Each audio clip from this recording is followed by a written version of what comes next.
Овдека снега пред еден монумент голем. И овде ова е само постојлето. И ова е голем ландмарк, обележие на еден рид, близко до мислам на Бали, ама близко до аеродромо. И ова е уствари представува Вишну, Бого Вишну со златната капа, ondека не знам дали се гледа сега, дека покушувам да го избегнам тоа сонцето.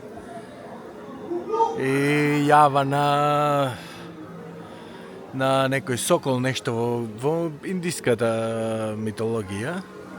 Инаку, само сакам да кажам дека Вишну е еден од трите главни богови. Тие се три главни богови: Шива, Вишну и Брама. Брама е бог на креирањето.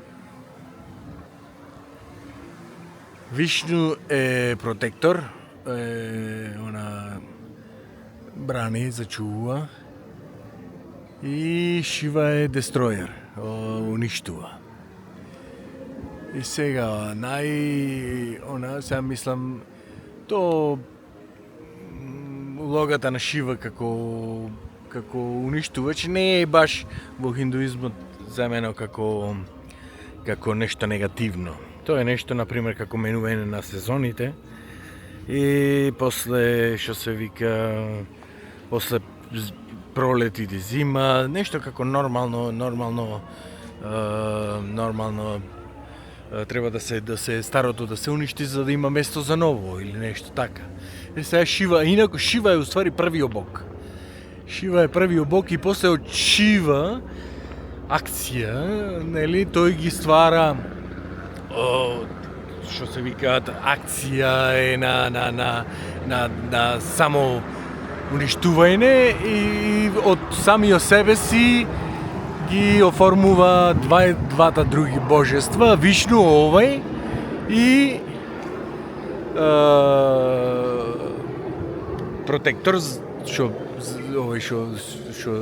штити и го штити редо, го штити, нели, ова заштитник, и Брама е креаторот.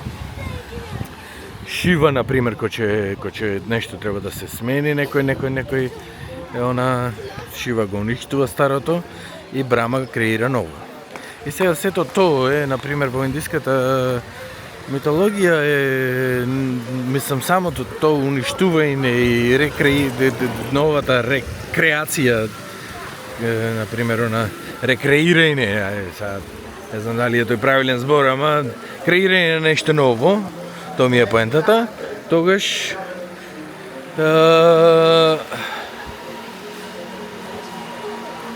Брама креира.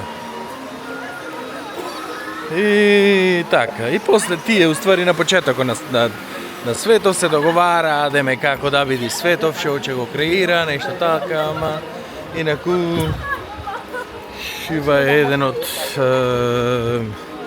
главните божества, исто и Вишну, исто и сите други инкарнации и реинкарнации, уствари. Вау. Сите други реинкарнации уствари потекнуваа од нив. Например, божеството Кали е, например, потекнува од Шива. Ганджи, ова што е, Гангес, е син на Шива. И така. Сега овдека е сега од цело ова е направено во чест на Вишну и голема скулптура се гледа од секаде на ридове и така, кај што лета на некој сокол, не знам што е митологијата за тоа, појма немам, али така интересна, голема, не се влегува внатре, нели можеш да влезеш внатре па да се качуваш горе, нешто туристичка атракција. Ама не нешто мислам. Ево овде. Чекај да видиме. Не знам дали се гледа. Од сонце овдека се не знам дали точно се гледа, ама ево, е така.